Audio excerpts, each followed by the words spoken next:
과연 정수기 물은 마셔도 괜찮은 것일까? 제작진은 독일 본대학 위생실험실에 검사를 의뢰하기로 했다.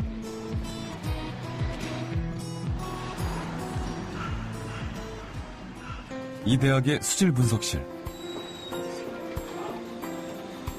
국내에서 가장 많이 이용되고 있는 정수기를 직접 공수해 갔다. 국내 정수 방식의 80% 이상을 차지하고 있는 역삼투압 방식의 정수기. 현지에서 직접 정수기 물을 받아 검사하기로 했다. 정수기를 거친 물의 수질뿐만 아니라 물속에 함유된 성분까지 분석하는 검사. 특히 제작진이 주목한 것은 미네랄. 과연 정수기 물과 미네랄과는 어떤 상관관계가 있을까? Ein gutes Wasser ist ein ausreichend mineralhaltiges, wohlschmeckendes Wasser bei Temperaturen von 10 bis 12 Grad, das frei ist von Krankheitserregern und nur wenige Bakterien auch enthält, dann das auch gut schmeckt und auch klar ist. Es darf also nicht trübe sein. Das sind die Grundanforderungen, die wir haben an ein gutes Trinkwasser. 독일 본대학 수질연구소에서 검사 결과가 나왔다. 역삼투압 방식으로 정수한 물의 식수 기준 분석에 대한 결과 보고서. 박테리아와 세균 기준치를 초과했다. 무엇보다 심각한 것은 정수기 물이 미네랄이 전혀 없는 산성수라는 사실이었다. 또한 정수기 물은 독일 음용수 기준에 미달이며 장기간 섭취할 경우 건강상 문제를 일으킬 수 있다는 보고서였다.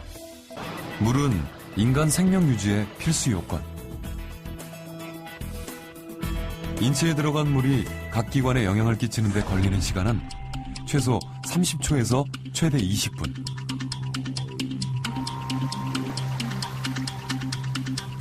이때 가장 중요한 역할을 하는 것은 미네랄. 물속에 녹아있던 각종 미네랄이 혈관을 타고 흘러 인체 각 기관이 제대로 작동할 수 있도록 하는 것이다.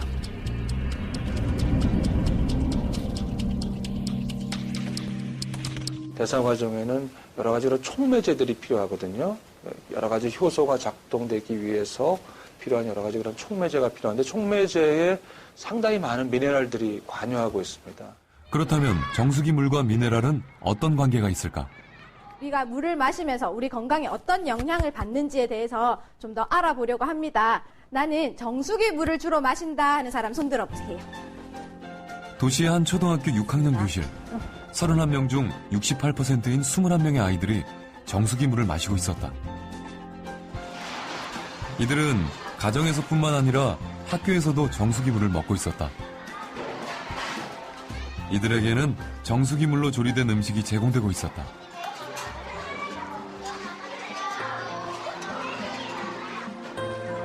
점심 식사를 마친 후 마시는 물도 정수기 물이었다.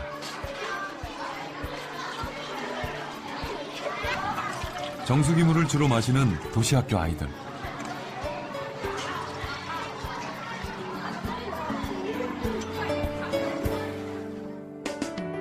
이들의 인체 내 미네랄은 어떤 상황일까?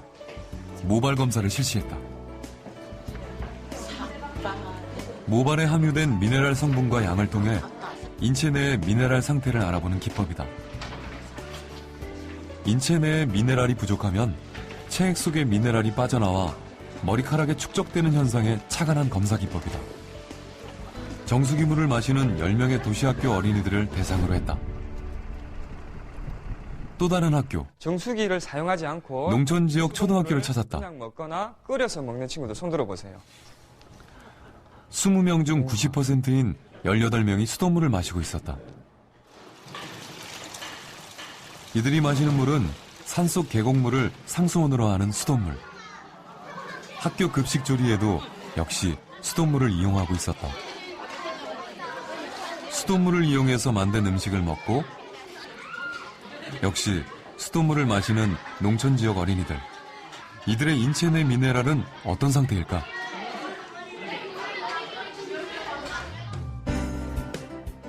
이들을 대상으로 역시 모발 검사를 실시했다. 검사 대상자 숫자와 방법은 도시학교 어린이들과 동일한 방식이었다.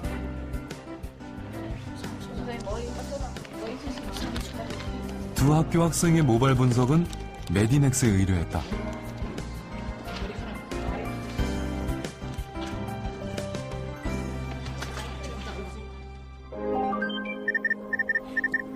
결과는 놀라웠다.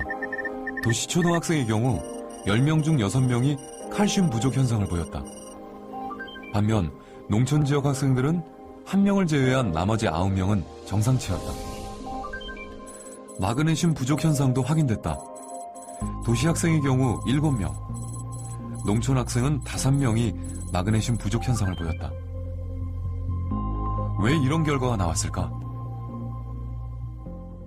역삼투압 방식의 그 물을 먹다 보면은 미네랄 이온이 전혀 없기 때문에 칼슘이 부족하게 되고, 그 칼슘을 부족을 막아주기 위해서 조직 속에 있는 칼슘이 빼서 혈액 속으로 들어가게 되고, 그 많아진 혈액 속에 있는 칼슘이 모발에 반영되고 있기 때문에 우리 몸은 산성화됐다라고 볼 수 있는 것입니다. 그래서 이 미네랄의 중요성이 칼슘, 마그네슘, 특히 자라나는 어린애들한테 아연 이런 부분은 성장 발달에 아주 중요한 원소이기 때문에 그 자체를 검사하는 것만으로도 중요한 의미를 가질 수 있다라고 말씀드릴 수 있겠습니다.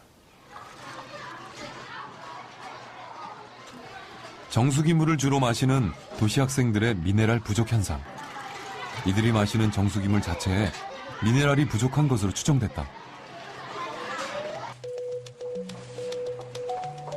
미네랄은 아동뿐만 아니라 태아에게도 결정적인 영향을 끼친다. 뱃속의 태아는 모체에 의해 모든 것이 결정된다. 모체의 양수 속에서 10달을 자라는 태아. 이때 태아의 성장에 필요한 모든 영양소는 모체와 연결된 탯줄로 공급받는다. 영양소는 물론 생명에 필요한 각종 미네랄 역시 탯줄로 공급받는다. 따라서 산모가 마시는 물이 태아에게 결정적인 영향을 끼치는 것이다. I would definitely not recommend that because there are studies that people drinking low mineral water have effects on their children. So they shouldn't do it. The minerals will be washed out. 출산이 임박한 임산부. 긴장 속에서 새 생명의 탄생을 기다리고 있다. 이 산모는 어떤 물을 마셨을까? 양수가 많이 부족하다 해서 그때부터 1.5리터짜리 물을 한 2병씩 정도 먹었어요. 집에 정수기가 있나요? 예, 있습니다. 정수기 물도 많이 받아 드셨겠네요. 예. 신생아실로 옮겨진 아이들. 이들에게는 위생적으로 잘 처리된 우유가 공급된다. 그런데 이 우유를 탄 물이 대부분 정수기 물, 즉 각종 미네랄이 거의 없는 물인 것이다.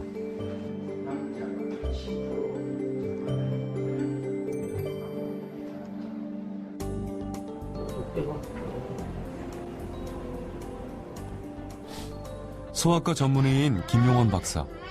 그가 어린이 환자 보호자들에게 특별히 주목하고 강조하는 것이 있다. 바로 미네랄이다. 그런 어떤 역삼투 방식의 정수기 물을 계속 먹으면 필요한 미네랄이 좀 결핍되는 수가 있어요. 예. 특히 태아와 유아에게는 물이 중요하다. 태아는 인체의 95% 이상, 성인은 70%, 그리고 노인은 약 60%가 수분으로 이루어져 있다. 우리 몸은 20, 30%의 세포가 7, 80%의 물 속에 떠 있다고 생각하면 되죠. 이 물이 특히 또 일정량의 미네랄이 굉장히 결핍되어 있다면 우리 신체 어떤 것보다도, 어떤 약을 먹는 것보다도, 어떤 음식을 먹는 것보다도 가장 중요한 그 요소가 될 수 있죠. 울산과학대학에 정수기 물과 수돗물의 미네랄 함유 분석을 의뢰했다. 물속에 함유된 각종 미네랄의 성분과 양을 분석할 수 있는 최첨단 분석기. 분석 결과는 예상을 뛰어넘는 것이었다.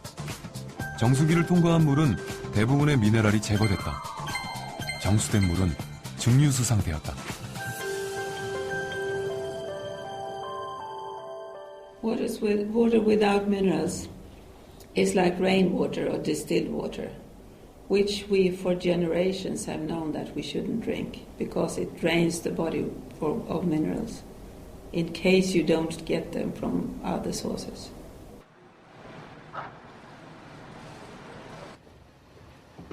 미네랄이 없는 정수기 물은 생명체에 어떤 영향을 끼치는 것일까? 미네랄과 질병과의 관련성을 알아보기 위해 동물 실험을 시도했다.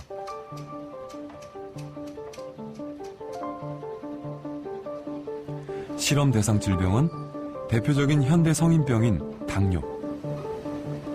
실험용 쥐에 당뇨를 유발시켰다.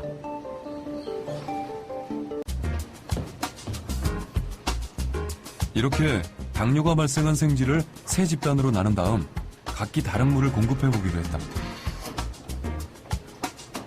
한 집단엔 정수기 물, 다른 집단엔 당뇨에 효과가 있다는 크롬이 함유된 물, 그리고 나머지 집단엔 미네랄이 풍부한 심층수를 공급했다. 실험 기간은 한 달 정도 잡고 있는 거고요. 그 다음에 일주일 간격으로 이 혈당을 측정하게 됩니다. 그러면 한 4번 정도 측정을 하면 과연 우리가 투여한 이 물질이 혈당 강화 효과가 있는지를 어느 정도 예측을 하게 됩니다. 마시게 하는 물만 다를 뿐 실험 대상 쥐에게는 똑같은 먹이가 공급됐다. 4주 후 어떤 변화가 있었을까?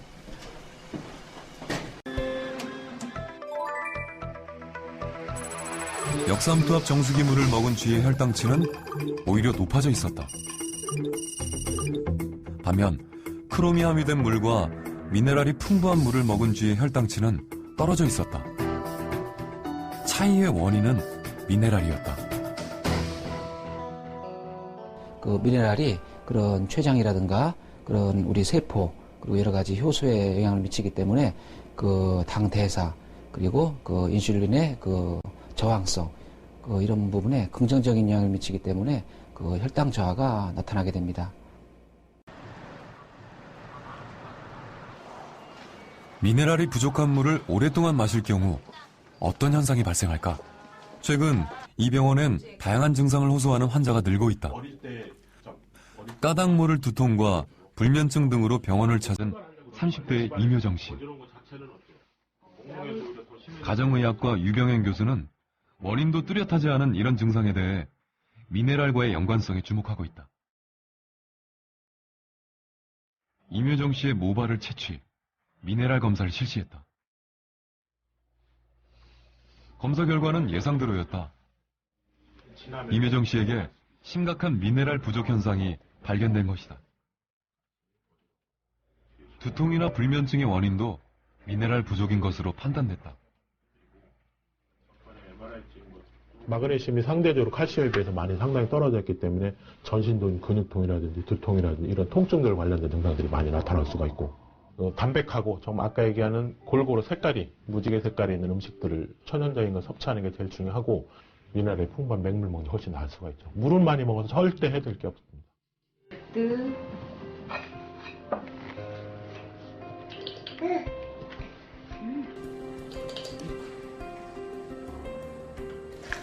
딸에게 먹이는 분유도 이 정수기 물을 이용하고 있다. 미네랄이 전혀 없는 역삼투압 방식의 정수기 물. 이 물로 탄 우유를 먹여도 괜찮은 것일까? 어른들인 경우에는 다른 반찬이라든지 다른 음식을 통해서 보충이 되지만은 특히 우유나 젖을 먹는 어린 영아들이나 그런 학동기 아이들에게 미네랄이 전혀 없는 물을 먹게 되면 여러 가지 칼슘이라든지 포타슘이라든지 또 아연, 또 철분 또는 이런 요오드 같은 우리 몸에 꼭 필요한 물질들이 상당히 결핍되기 쉽습니다. 그래서 신경 기능에 이상을 가진다든지 또는 성장에 지연 온다든지 또는 어떤 성격의 이상 같은 걸 초래할 수도 있습니다.